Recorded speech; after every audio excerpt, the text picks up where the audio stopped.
Welcome to this explainer. We're diving straight into a massive archaeological revelation today that is literally rewriting the history books on ancient global economics in South Asia.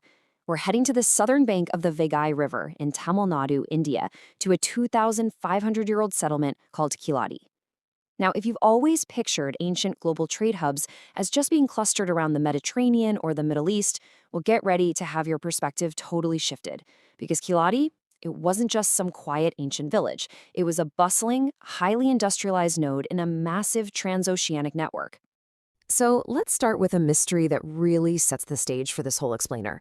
What exactly connects ancient Tamil Nadu to the Roman Empire? I mean, the sheer geographical distance here is staggering. We're talking about a localized settlement sitting just 12 or so kilometers southeast of the historic city of Mettray. And yet, as we'll uncover, this inland community was inextricably linked all the way to the Mediterranean.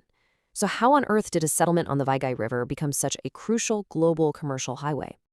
Okay, to really ground ourselves, we need to pinpoint exactly when all this was happening.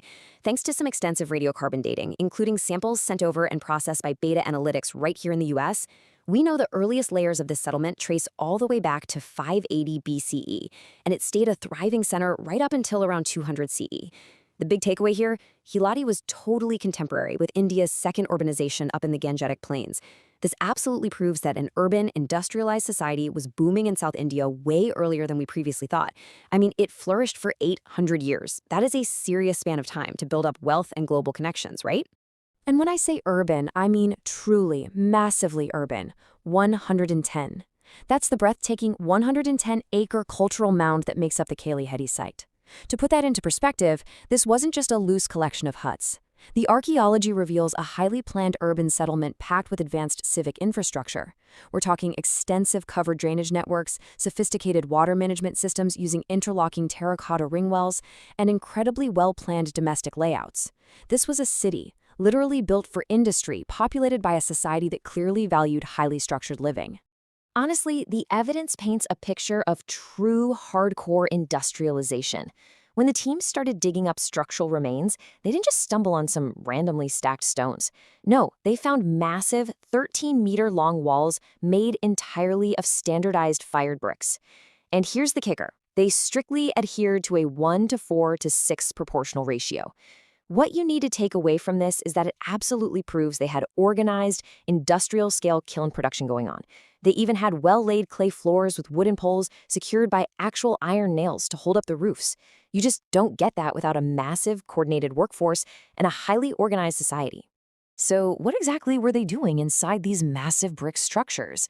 Well, they were manufacturing for the world.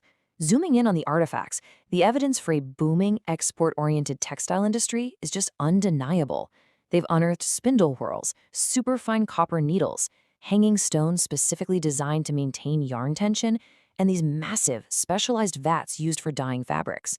This wasn't just a handful of people weaving clothes for the local village.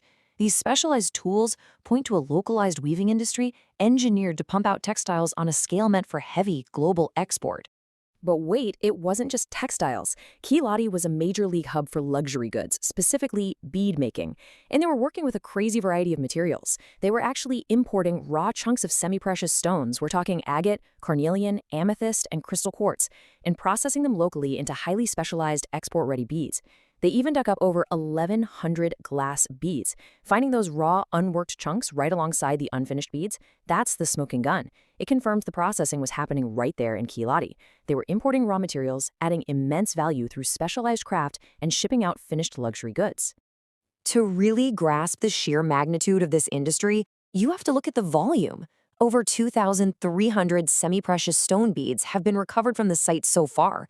And remember, that's literally just what survived and happened to be found by the teams. When you think about that level of output, it hits you. Keeladi was a serious economic powerhouse. It was a thriving artisan community churning out high-demand ornaments that the rest of the ancient world was just desperate to get their hands on. Now, you obviously can't run this level of international high-volume trade on just the barter system, right? You need a highly developed monetary economy, and that is exactly what we see here. All of this industrial craft was backed by standardized currency. Archaeologists unearthed silver punch-marked coins stamped with intricate symbols of the sun, the moon, and the bull. And right alongside those coins, they found standardized crystal quartz weighing units. This is the absolute hallmark of a complex business environment where goods are quantified, valued, and traded using a universal system of money and weights. So where were all these high-end goods going? To figure that out, we have to look at Keeladi's incredibly strategic location. It definitely didn't exist in a vacuum. It actually served as the vital inland commercial highway, linking the bustling eastern coastal port of Alagonkulam with the ultra-famous western maritime port of Muziris. Any goods flowing across the Indian Ocean from the east or coming from the Mediterranean in the west would traverse this exact route via Madre. Keeladi was the inland anchor. It was the industrial heartbeat connecting the two coasts and facilitating a massive flow of global wealth. And this brings us to a really huge turning point for historians. For the longest time, classical Tamil Sangam poetry frequently celebrated this exact type of massive oceanic wealth and urban prosperity. The poets wrote so passionately about overseas trade, fine ornaments, gemstones, and bustling city streets. Now, for decades, skeptics kind of brushed this off as imaginative storytelling, just poets exaggerating the past, right? But Keeladi changes everything. It proves that Sangam literature was actually a lived experience.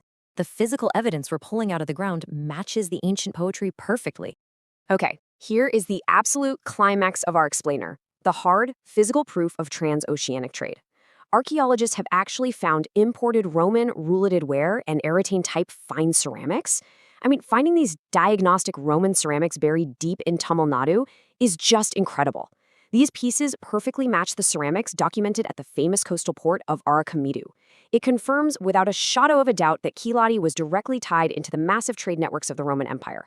Luxury goods from the Mediterranean were literally making their way into the homes of Keeladi's elite, most likely traded for those high-quality beads and textiles we just talked about. What's more, this global commercial hub wasn't just built on the backs of raw, uneducated labor. It was powered by a highly literate society. The excavations have yielded a ton of Tamil-Brahmi inscribed potsherds. And the most important part? These are post-firing inscriptions and transitional graffiti found right on the everyday pottery. This means regular people, traders, artisans, just ordinary citizens were casually scratching their names and notes into their daily items.